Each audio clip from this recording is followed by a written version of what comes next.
একা হাতে সকাল ৬টা থেকে ঘরের কাজ, রান্নাবান্না, পুজো যেভাবে টাইমের মধ্যে শেষ করি। রাধে রাধে বন্ধুরা, তোমরা সবাই কেমন আছো? আশা করছি তোমরা সবাই ভীষণ ভালো আছো। আমরাও কিন্তু বেশ ভালো আছি। আজ হচ্ছে বৃহস্পতিবার, তোমাদের সবাইকে সাথে নিয়ে আজকের ব্লগটা শুরু করলাম। সাথে থেকেও আশা করছি আজকের ব্লগটাও তোমাদের বেশ ভালো লাগবে। তো প্রথমে সকালবেলায় উঠি, ঘুম থেকে ঠাকুর প্রণাম সেরে নিয়েছি, ফ্রেশ হয়ে নিয়ে তারপরে এই যে তুলসী মন্দিরটা ধুয়ে দিচ্ছি। তো সকালবেলায় উঠে ঠাকুরের কাজ করতে বেশ ভালো লাগে। তারপরে নিত্যকার দিনের কাজ আরম্ভ করি। আর জানো তো, যেহেতু আমার ছোট ছেলে আছে, সেহেতু যখন যেটা সময় পাই তখন সেই কাজটা তাড়াতাড়ি সেরে নেওয়ার চেষ্টা করি। তো প্রথমে কী করলাম, বিছানাটা বাগিয়ে ঝেড়ে তারপরে এই যে মাদুরটা বিছিয়ে দিলাম। তারপর সকালবেলায় ওর বাপি আজকে বাজারে বেরোবে, সেজন্য মেয়ের আর ওর বাবার সকালের মুড়িটা বেড়ে ঠিক করে দিলাম। আর আমি আর আমার যা একটু পরেই খাবো, মানে আমি ছেলেকে খাওয়াবো তারপর খাবো। তো ওদের দুজনকে আর কি খেতে বেড়ে দিলাম। তো তারপর সকালেই দেখলাম যে চানাচুরের কৌটোটা শেষ হয়ে গেছে। তো ভাবলাম চানাচুরটা কুড়িয়ে দিই। আর জানো তো বন্ধুরা, এই পাপিয়া চানাচুরটা না খুব সুন্দর খেতে। তো একটু চানাচুর একটু ঝাল ঝাল হলে বেশ ভালো লাগে। আর এই চানাচুরটা না বেশ ঝাল আর বেশ মচমচে। তো যাই হোক, দেখো এদিকে চানাচুরটা কৌটোর মধ্যে কুড়িয়ে দিলাম। আর কৌটোটা না ভর্তি হয়ে গেল। তো এখনও অল্প আছে। তো ভাবলাম এটা অল্প পরিমাণ যেহেতু আছে, রাবার দিয়ে রেখে দিই। তো তারপর ওই যে মেয়ের খাবার আর ওর বাপির খাবার বেড়ে রেখে এসে দেখলাম মেয়ে রেডি হয়ে গেছে, শুধু ওই চুলটা বাঁধা বাকি আছে। তো আমি এদিকে ওর চুলটা বেঁধে দিলাম। তো ও না নিজে নিজে চুল বাঁধতে পারে আমার মেয়ে, কিন্তু কি বলো তো, খুব একটা ভালো তো পারে না। সেজন্য বাইরে কোথাও গেলে বা স্কুলে গেলে আমি ওর সকালবেলায় চুলটা বেঁধে দিই। তো এদিকে আমার মেয়ে তো বেশ বড় হয়ে গেছে, তো নিজের কাজ অনেকটাই নিজে করতে পারে। তো তারপর যাই হোক, আমরা সকালবেলায় খাবার খেয়ে নিয়েছি। আর মেয়ে চলে গেছে স্কুলে, আর ছেলে না ওই ওর জেম্মার সাথে কোলে কোলে করে আর কি, ওর জেম্মা কোলে করে নিয়ে যায়। তো মেয়েকে স্কুলে দিতে যায়। তারপর ততক্ষণে আমি ভাবলাম আজ তো বৃহস্পতিবার, সকালে ঝাঁটপাটটা সেরে আর মোছামুছির কাজটা করে নিই। তো তারপরে তো সংসারের আরও বাদবাকি কাজ আছে। তো এদিকে আমার রুমটা ঝাড় দিয়ে চলে এসেছি একদম এই রুমটাতে। তো এই রুমটাতে তোমরা যারা আমার ভিডিও রোজ দেখো তারা তো জানোই যে আমার যা আর দেওর থাকে আর কি এই রুমটার মধ্যে। তো যাকে বললাম যে আমি কাপড়গুলো কেচেছিলাম তো ছাদে শুকোতে দেওয়ায়, তো আমার আর ওর কাপড়গুলো সব ছাদে শুকোতে দিতে গেছে। তো আমি সেই ফাঁকে আর কি ঝাঁটপাটটা দিয়ে নিলাম। তো এদিকে বড় মা যাচ্ছে আমাদের যে ঠাকুরতলা আছে, মহাপ্রভুতলা, যেখানে আমাদের ওই জন্মাষ্টমীর পূজাটা হয়েছিল। তো সেখানেই না ওই প্রতিদিন সকালে আর কি গোবর দিতে যেতে হয়। তারপর ধূপ জল, আলপনা, ধুনো এগুলো দিতে যেতে হয়। তো বড় মা সেটাই যাচ্ছিল। তো সকালবেলা তো আমাকে কিছু একটা বলছিল কাজের ব্যাপারে। তো যাই হোক, আমি এদিকে জানলাগুলো ভালো করে ঝেড়ে দিয়ে এসে সব জানলাগুলো ভালো করে খুলে দিয়েছি। দেখো রুমটার মধ্যে কি সুন্দর আলো আর বাতাস বইছে। আর সকালবেলায় না রুমের জানলাগুলো না খুললে একদমই পরিষ্কার মানে পরিষ্কার আলোটা আর কি আসে না। তো আমাদের ডাইনিংটার মধ্যে তো কোনো জানলা নেই।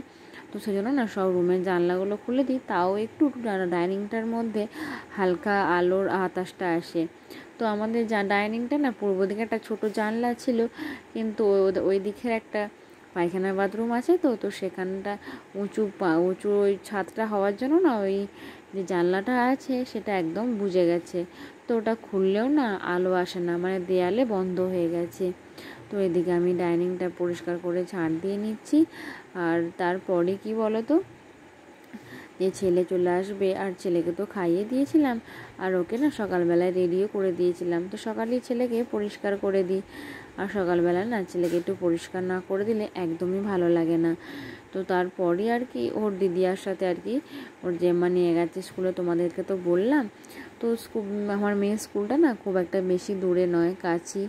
তো সেই জন্যই আর কি একটু পরেই চলে আসবে। তো এইদিকে ঝাঁটটা দিয়ে নিচের দিকে নামিয়ে দিলাম। তো দেখো প্রতিদিন বৃষ্টি হচ্ছে, সেই জন্য না উঠোনটা শ্যাওলা একদম শুকাচ্ছে না। তো যাই হোক, এই শ্যাওলার সমস্যা মনে হচ্ছে এই বছরটাই থেকে যাবে, কেননা এত বৃষ্টির প্রকোপ, প্রতিদিনই বৃষ্টি হচ্ছে। হয় রাতের দিকে নয় সকালের দিকে। তো কালকে সারাদিন যদি বা একটু আধটু বৃষ্টি হয়েছে, রাতে তো প্রচণ্ড বৃষ্টি হয়েছে। তো এখন তো মাঝে মধ্যে ভালোই বজ্রপাত হচ্ছে। তো পরশু দিনই এমন জোরে জোরে মেঘ ডাকছিল দুপুরের দিকে, তো আমি তো ভয়ই পেয়ে গেছিলাম প্রায়। তো যাই হোক, দেখো এদিকের বেসিনটা না প্রথমে ভাবলাম মেজে দিই, তারপরই মোছামুছির কাজটা আরম্ভ করব। তো এদিকে বেসিনটা মেজে সব মোছামুছির কাজ সেরে নিয়ে এখানটা ধুয়ে পরিষ্কার করে দিচ্ছি। তো এখানটা কি বলো তো, যদি উঠোনটা শুকনো থাকে তাহলে মুছে দিই, আর যেদিনকে উঠোনটা ভিজে থাকে বেশিরভাগ দিনই এখানটা ধুয়ে দিই। তো এখানটা না মুছে দেওয়ার থেকে ধুয়ে দিলে মনে হয় খুব একটু ভালো পরিষ্কার হয়। তো তারপর এই যে আমাদের মেন গেটের সামনেটা যে সিঁড়িটা আছে সেটাও পরিষ্কার করে জল দিয়ে ধুয়ে দিলাম। আজ তো বৃহস্পতিবার, এখানে আলপনা দেয়া হবে, আর একদম রাস্তা পর্যন্ত না বৃহস্পতিবার দিনে ধুয়ে দিই। তো তারপরে এই যে সামনের দাওয়াটা আর ভাবলাম মুছবো না, একদম জল দিয়ে ধুয়ে আর এভাবে ঝেঁটিয়ে দিই, তো তাহলে পরিষ্কার হয়ে যাবে। আর এখানটা কি বলো তো, জুতোগুলো রাখা হয় বলে না যত নোংরা বালি সব এসে জমে যায়। তো সেই জন্য এভাবে জল দিয়ে ছেঁটিয়ে দিলে না এখানটা বেশ ভালো পরিষ্কার হয়ে যায়। তো এদিকে দেখো ওই দিকটা জল দিয়ে দিলাম, তারপর এদিকটাও না কিছুটা জল দিয়ে দিলাম। আর ওপরের দিক থেকে জলটা দিলে কি হয় বলো তো, নিচের দিকে জলটাতে গড়িয়ে গড়িয়ে আসে, তাহলে না ভালো জল দিয়ে পরিষ্কার করা যায়। তো অল্প জলেতেই কাজ মিটে যায়। তো দেখো এদিকে দাওয়াটা আমি পরিষ্কার করে ঝাড় দিয়ে দিলাম। তো ভাবলাম এই যে নাচের সামনেটা একটু জল জমেছিল, তো সেখানটা একটু ভালো করে এদিকটা না টেনে দিলে না কেউ বাড়িতে হঠাৎ করে এলে স্লিপ কেটে পড়ে যাবে। তো এমনিতেই তো শ্যাওলার অভাব নেই, দেখতেই পাচ্ছ দাওয়ার নিচগুলো শ্যাওলাতে কেমন কালো মতো হয়ে গেছে। তো এদিকে বড় মাকে বললাম তুমি তাহলে আমাকে কুমড়ো আর আলুটা কেটে দাও, আর আমি তাহলে রান্নাঘরটা একটু পরিষ্কার করে মুছে বাগিয়ে নিই। তো বড় মা আমাকে তখন কুমড়োটা আর আলুটা কেটে দিচ্ছিল। আর এই যে দেখছে লাউ নামানো আছে, এটা দুপুরে রান্না হবে। তো আজকে দুপুরে না লাউয়ের পোস্ত হবে। তো আরও আনাজ ছিল যেগুলো বড় মা কাটতে বসেছিল, সেগুলো হয়তো এইদিকে রাখা ছিল। তো আজকে দুপুরের আনাজগুলো বড় মা একবারে কেটে নিয়েছিল, কেননা আমি আর মনু মানে আমার যা দুজনে মিলে আজকে পায়খানা বাথরুমটা পরিষ্কার করতে লাগবো। তো সেই জন্যই আর কি জলখাবারটা তাড়াতাড়ি করে বানিয়ে আমরা ওখানে লেগে পড়বো। আর এদিকে বড় মা আনাজ কেটে রান্না বসাবে। তো সেই জন্যই আর কি, না হলে দুপুরের আনাজটা আমার যাই এখন কেটে দেয়। তো বড় মা বা মাকে কাউকে কাটতে হয় না। তো যেহেতু আমরা ওদিকটা পরিষ্কার করতে লাগবো, তো সেই জন্যই আর কি বড় মা আনাজগুলো কাটতে বসেছে। আর কি বলো তো, আমার তো একার সংসার নয়, আমরা যৌথ পরিবারে থাকি, আমি বিশেষ করে। তো সেই জন্য সবার কাজই ভাবি তোমাদের সঙ্গে একটু একটু করে শেয়ার করে নেব। তো এদিকে বড় মা যখন আমাকে আনাজটা কেটে দিচ্ছিল, তখন আমি গ্যাসের যে ওভেনটা সেটা পরিষ্কার করে মুছে দিচ্ছিলাম। আর কি বলো তো, রাতের দিকে রান্না হওয়ার পর না পরিষ্কার করে মোছা হয়, কিন্তু তবুও সকালে চা হওয়ার পর মনে হয় একটু পরিষ্কার করে না মুছলে একদম ভালো লাগে না। তারপর কি বলো তো, এটা সেটা পড়ে তো নোংরা হয়ে যায়। তো সেজন্য না সকালে জলখাবার করার আগে ওভেনটা মুছে দিই। তো এদিকে কড়াইয়ের মধ্যে তেল বসিয়ে দিয়েছি, পাঁচফোড়ন আর তেজপাতাও দিয়ে দিয়েছি। তো টমেটোটা কেটে দিয়ে দিলাম। তো কি বলো তো, টমেটোর মধ্যে নুন হলুদ এগুলো দিয়ে দিলে না মশলাটা ভালো কষানো যায়। আর এই যে দেখো নুন আর হলুদ দিয়ে দিলাম, তো নুন পেয়ে গেলে না টমেটোটা একটু পরই আর কি গলে যাবে। তো এদিকে আমি আদা গুঁড়ো আনতে গেলাম, তারপর দেখলাম যে কৌটোটা একদম খালি, তো ফুরিয়ে গেছে। তো একটু সামান্য পরিমাণ লঙ্কা গুঁড়ো আর জিরে গুঁড়ো দিয়ে দেবো ভাবলাম। তো যাই হোক আদাটা আর দিলাম না। তো তারপরে যে কেটে রাখা কুমড়োটা আর এই যে অল্প পরিমাণ পেঁপে ছিল বড় মা না ওর মধ্যে দিয়ে দিয়েছিল। তো কুমড়োর মধ্যে সাদা সাদা মতন দেখতে পাচ্ছ। আর ওদিকে দেখো কুকারের মধ্যে আমি না আলুটা আগে থাকতেই সেদ্ধ করে রেখে দিয়ে দিয়েছি। মানে বড় মাকে প্রথমেই বললাম যে আলুটা কেটে দাও, আলুটা কুকারের মধ্যে সেদ্ধ করে নেব, তারপর আর কি কুমড়োটা কষাবো। তো তারপর কুমড়োটা কষতে কষতে এমনিতেই নরম হয়ে যাবে। তো তারপর অল্প পরিমাণ চিনি দিয়ে দিলাম। আর কি বলো তো, কুমড়ো তরকারিতে একটু চিনি না দিলে বেশ ভালো লাগে না। তো তারপর কুমড়োটা কষতে দিয়ে দিলাম থালাটা চাপা দিয়ে। তারপর কুমড়োটা নরম হয়ে যাওয়ার পর আলু দিয়ে দিয়েছিলাম ওর মধ্যে। তো এদিকে দেখো তরকারিটা হয়ে যাওয়ার পর আমি ওই যে বললাম না বাথরুমটা মাজতে লাগবে, তো বাথরুমটা মেজে একবারে স্নান করে নিয়েছি। তো সকাল সকালই আজকে স্নান করা হয়ে গেছে। তো ভাবলাম আজকের পুজোটা আমি সেরে নিই। তো এদিকে গোপাল সোনাদের স্নান করিয়ে দিলাম, ঘি মধু অগুরু গোলাপ জল এসব দিয়ে আর কি গোপাল সোনাদের স্নানটা দিয়ে তারপর আর কি সেবাটা দেব। তো তো এদিকে আজকে না দেখলাম মিষ্টি বলতে রসগোল্লা নেই, মন্ডা আছে, তো মন্ডাটাই দিয়ে দিলাম। তো তারপরে এই যে দেখো মৌসুমি লেবুগুলো ভালো করে বীজ বাদ দিয়ে ছোট ছোট করে টুকরো করে কেটে নিলাম। আর কি বলো তো, ঠাকুরের ফল একটু মানে পরিষ্কারভাবে না কাটলে আমার আবার ভালো লাগে না, মানে একটা বীজও আমি রাখি না। আর একটু বা পচা বা দাগি হলে সেটাও বাদ দিয়ে কাটি। তো যাই হোক, লেবু, কলা আর বেদানা আজকের ফলে দিচ্ছি। আর আগে থেকেই জল তুলসী পাতা দিয়ে ঠিক করে রেখেছিলাম। তো ফল কাটা তো এখন কমপ্লিট, শুধু বাকি রয়েছে ফুল সাজানো। তো বড় মা বাগান থেকে এই যে এক পেতে ফুল তুলে নিয়েছিল। তো আমাদের বাড়ির কাছে কাঞ্চন গাছটায় না এক গাছ কাঞ্চন ফুল ফুটেছিল। আর কি বলো তো, আমাদের যে ঠাকুরতলায় ফুল বাগানটা আছে ওখানে না ভোর থেকেই মানে ফুল তোলার উৎপাত খুব। তো পাশের বাড়ি যারা সব আছে তারা না ভোর থেকেই সব ফুল তুলে নেয়। তো ওখানে না বেশি ফুল পাই না।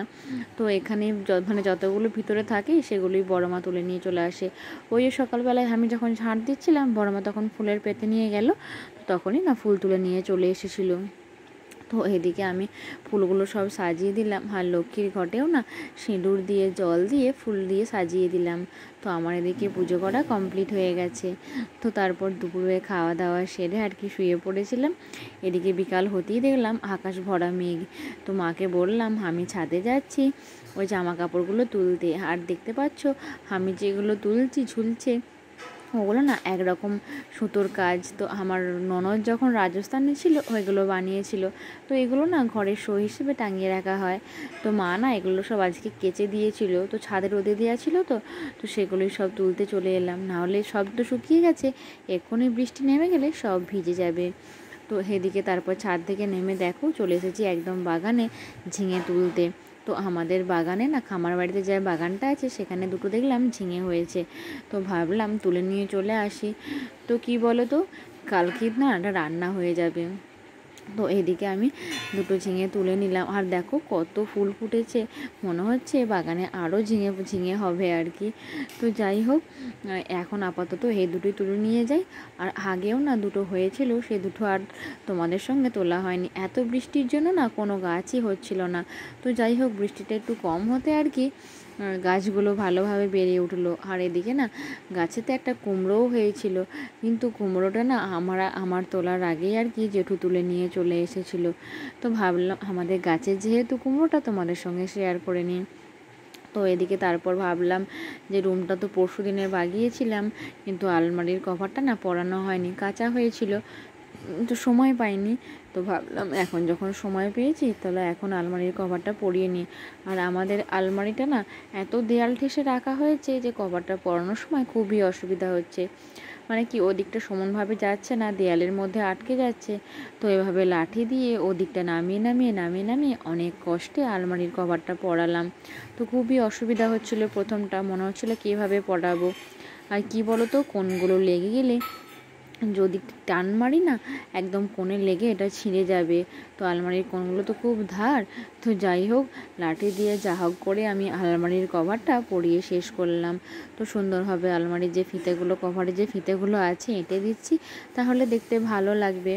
তো কি বলো তো, এখনকার দিনে না খুব সুন্দর সুন্দর ডিজাইনের আলমারি উঠেছে, কিন্তু আমাদের তো আলমারিটা অনেকদিন আগেকার, তাই এরকম ছাপ। সেই জন্য কী করি বলো তো, কভার পরিয়ে দিলে দেখতে ভালো লাগে। তো সেজন্য দুটো আলমারিতেই কভার পরিয়ে দিয়েছি।